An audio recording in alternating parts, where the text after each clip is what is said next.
Students, ये video atomic structure की है और डिस्कवरी ऑफ इलेक्ट्रॉन पर है। जैसा कि हम लोग जानते हैं कि discovery of electron J Thomson ने किया, लेकिन एटम की जो चर्चा है वो जॉन डाल्टन के टाइम से शुरू हो गई थी। जॉन डाल्टन ने कहा था कि एटम किसी भी एलिमेंट या किसी भी मैटर का सबसे छोटा पार्ट है। लेकिन आज की तरीके से उन्होंने ये नहीं बताया था कि एटम में इलेक्ट्रॉन, प्रोटॉन और न्यूट्रॉन होते।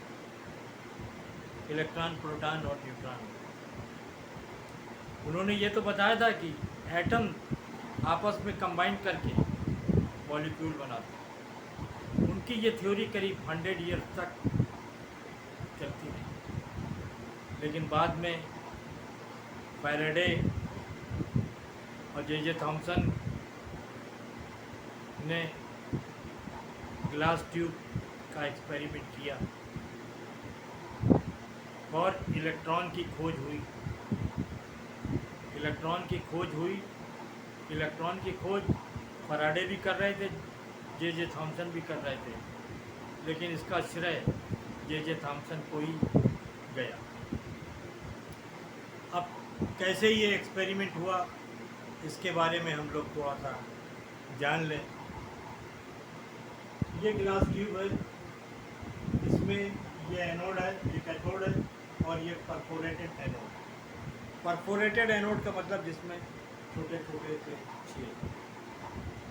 इस एनोड के पीछे फ्लोरेसेंस शीट लगा दी गई है, जिंक ZnS, जिंक सल्फाइड। ये इंडक्शन कॉइल है, इसको 1000 वोल्ट से की बैटरी से जोड़ दिया गया। बहुत हाई वोल्टेज है। इसके अंदर एयर को करीब करीब निकाल दिया गया, प्रेशर को वेरी लो प्रेशर जो है 0.001 mmHg जो है, मतलब नहीं के बराबर प्रेशर है। मतलब किसी भी कोई भी चीज़ अगर चलेगी तो उसमें कोई रुकावट नहीं पैदा होगी। तो ये एक्सपेरिमेंट हुआ जब यहाँ पर ये कॉइल को एनोड को और कैथोड को जो है जोड़ा गया, और जब ये 1000 वोल्ट का करंट इनको दिया गया तो कैथोड से रेज निकलना चालू हो गई। रेज क्यों निकली? क्यों? एनोड अपनी तरफ पुल कर रहा था, मतलब अपनी तरफ उसने निकलने वाली रेजेस को अपनी तरफ पुल किया। जब एनोड और कैथोड के बीच करंट पास होता है तभी कोई चीज़ निकलती है, एक साइड से निकलती है, दूसरे साइड जाती है। जब ये रेजें निकली तो ये एनोड की तरफ जो है भागने लगी, एनोड की तरफ। और ये रेज इनविजिबल थी, ये दिखाई नहीं पड़ रही। तो अब ये देखा गया कि कैसे ये माना जाए, और रेज इतनी तेज़ चल रही थी कि पता ही नहीं चल रहा था। जैसे कि आपने कभी कभी देखा होगा कि रेलवे स्टेशन पर जब आप जाते हैं तो इंजन के जो सवारी बैठने वाले डिब्बे होते हैं उनके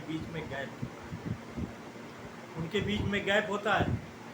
लेकिन अगर कहीं जंगल एरिया में जहाँ वो ट्रेन बहुत स्पीड में जा रही हो, जब आप देखें तो ट्रेन के डिब्बों के बीच का गैप आपको नहीं दिखाई पड़ेगा, क्योंकि वो एक वेव की फॉर्म में हो जाते हैं। जब ट्रेन रुकी होती है तो वो स्पेस आपको दिखाई देती। इसी तरीके से इस किन पार्टिकल्स की बनी हुई थी ये रेज, ये किसी को नहीं दिखाई दे रहा, किसी को दिखाई नहीं दे रहा था किस पार्टिकल के इसमें क्या क्या है। बस रेज निकल रही थी, एनोड की तरफ जा रही, इनविजिबल थी। अब इसको चेक भी करना था, और इसको जो है कैथोड रेज का, क्योंकि कैथोड से निकल रही थी, कैथोड रेज का ही इसको जो है नाम दिया गया। अब इन कैथोड रेज को चेक करना था कि इनके अंदर क्या क्वालिटी है, इनके अंदर क्या प्रॉपर्टी है, क्योंकि जो जे थॉमसन का एम था कि वो इलेक्ट्रॉन की डिस्कवरी पे काम कर रहे थे। तो they are negatively charged because they are moving towards the positively charged. और ये रेस किधर भाग रही थी? ये एनोड की तरफ भाग रही थी। अब ये एनोड की तरफ भाग रही थी, ये कैसे पता चला? एनोड की तरफ भाग रही थी इसलिए कि जिंक सल्फाइड का जो फ्लोरेसेंस शीट थी वो फ्लोरेसेंस वो चमक रही थी। यहाँ पर तो कैथोड दिखाई नहीं, इनविजिबल थी, दिखाई नहीं पड़ रही थी, समझ में नहीं आ रहा था क्या है। लेकिन ये यहाँ पर ये फ्लोरेसेंस शीट जो है चमक रही थी। जब ये परफोरेटेड एनोड लगाया गया था ताकि इसके छेद से ये रेज निकल के जाए। दूसरा क्या है? They are travelling straight line. अब ये कैसे हमने, ये भी जे थॉमसन को देखना था कि ये they are travelling straight line, ये कैसे पता चले कि दे आर ये travelling in straight line? They are travelling straight line. We keep opaque object रखा in the way of the shadow of opaque is going produce. Opaque object का shadow बना तो इससे ये पता चला कि it is the proof of straight line. इससे ही पता चला कि ये स्ट्रेट लाइन में ही जा रहे हैं। जब कोई चीज़ कहीं से कोई रेज निकलेगी उसके बीच में कोई चीज़ रखी होगी, उसका जो अगर शैडो बनेगा तो आपको समझ में खुद ही आ जाएगा कि यार कोई चीज़ इधर से स्ट्रेट फॉरवर्ड निकल रही है। दे पजेस काइनेटिक एनर्जी। अब ये था दे पजेस काइनेटिक एनर्जी व्हेन की। अब ये कहा कि जब कोई चीज़ चलती है तो उसमें काइनेटिक एनर्जी होती है। काइनेटिक एनर्जी होती तो उसमें मास भी होना चाहिए, क्योंकि अभी हम पढ़ चुके हैं कि हाफ mv² काइनेटिक एनर्जी का फार्मूला हाफ mv² होता है। हाफ mv² होता है। अगर काइनेटिक एनर्जी है तो मास भी होगा। अब ये कैसे पता चले कि ये काइनेटिक एनर्जी है और इसमें मास है? तो इन्होंने क्या किया? They possess kinetic energy when we keep paddle wheel in the way of cathode rays. Paddle wheel cathode rays के रास्ते में रखा गया और पैडल स्टार्ट मूविंग। जो पैडल मूविंग स्टार्ट कर दी उसमें, तो इससे पता चला कि कोई एनर्जी इसको मिल रही है, जिस एनर्जी की वजह से ये पैडल व्हील घूम रहा है। It is the proof of kinetic energy. Kinetic energy means particle. Kinetic energy है तो पार्टिकल है। काइनेटिक एनर्जी है तो पार्टिकल है। पार्टिकल मीन्स मास, और पार्टिकल है तो मास भी होगा। काइनेटिक एनर्जी है तो मास, और काइनेटिक एनर्जी है तो मास, और मास है तो पार्टिकल होगा। Particle means mass. कोई पार्टिकल है तो मास होगा। If any charge particle move through the magnetic field, अगर कोई चार्ज पार्टिकल मैग्नेटिक फील्ड से होकर गुजरे, मैग्नेटिक फील्ड से होकर गुजरे, एज रिजल्ट इट डिफ्लेक्ट, तो वो डिफ्लेक्ट होगा। अगर कोई चार्ज पार्टिकल है, कोई चार्ज पार्टिकल है, चाहे इधर निगेटिव हो चाहे पॉजिटिव हो, वो डिफ्लेक्ट होगा। तो it means they have some charge and some mass.